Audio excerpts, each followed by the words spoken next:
ఓం శ్రీమాత్రే నమః. మహాభారతం. మహాభారతాన్ని వేదవ్యాసుడు చెప్పగా గణపతి దేవుడు రాసిన కథ. ఈ పుస్తకం అంకితం చేసిన వ్యక్తి శ్రీల ప్రభుపాదులు, శ్రీల భక్తిచార్యుల స్వామి. ద్వాపరయుగంలో జరిగిన శ్రీకృష్ణ భగవానుని లీలలు, కౌరవ పాండవుల యుద్ధం, ద్రౌపది వస్త్రాభరణం, అశ్వత్థామ శాపము, ఇలా చాలా రకాలుగా మానవాళి నడవడికను మనకు తెలియచెప్పిన ఎంతో అద్భుతమైన గ్రంథము మహాభారతం. ఇందులో 1 నుంచి 18 పర్వాల వరకు ఉంటాయి. మనం రోజు పర్వం కోసం తెలుసుకుందాం.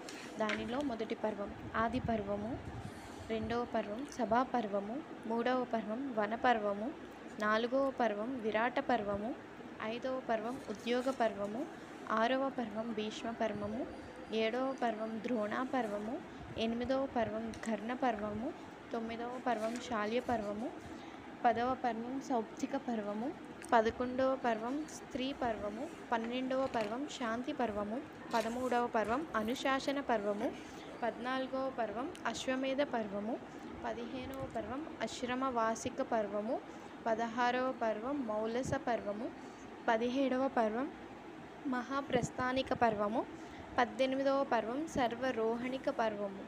ఈ పర్వాలన్నీ తెలుసుకోవడానికి దాదాపుగా 1032 పేజీల వరకు ఈ విషయ సూచిక అన్నది ఉన్నది. శ్రీకృష్ణ పరమాత్ముడు అప్పట్లో చేసిన లీలలు కానీ, అప్పట్లో జరిగిన యుద్ధాలు కానీ మనం రోజుకొక పర్వం రూపంలో తెలుసుకుందాం. ఓం శ్రీమాత్రే నమః. ఈ పర్వము తెలుసుకోవడం వలన, మహాభారతం మొత్తం పుస్తకం తెలుసుకోవడం వలన ప్రజెంట్ జరుగుతున్న సిచ్యువేషన్లో బయట పరిస్థితిని బట్టి మనలో కూడా మెలకువలు వస్తాయని నమ్ముతున్నాను. ఇది నా మొదటి వీడియో కావున అందరూ ఏదైనా తప్పులుంటే నన్ను క్షమించండి. మహాభారతం చదవడం వలన అనేకమైన కష్టమైన పనులను కూడా సులభంగా బయటపడే ఆలోచన శక్తిని కూడా ఇస్తుంది. అందుకే మహాభారతాన్ని the way of a life epic అని కూడా అంటారు. ఈ విధంగా మహాభారతాన్ని మనం రోజుకొక పర్వాన్ని తెలుసుకుందాం.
వీడియో నచ్చినట్లయితే లైక్, షేర్, సబ్స్క్రైబ్ చేసుకోండి. పక్కనున్న బెల్ ఐకాన్ని క్లిక్ చేయండి.